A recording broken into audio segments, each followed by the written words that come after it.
Galera, eu estou testando um negócio aqui. Não é testando, é só pra umas coisas aqui.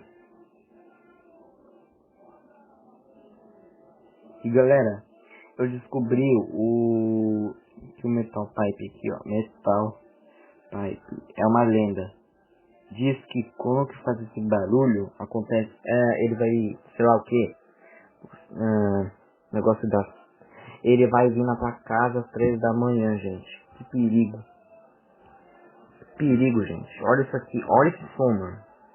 Olha esse som. Parece ser pesadelo.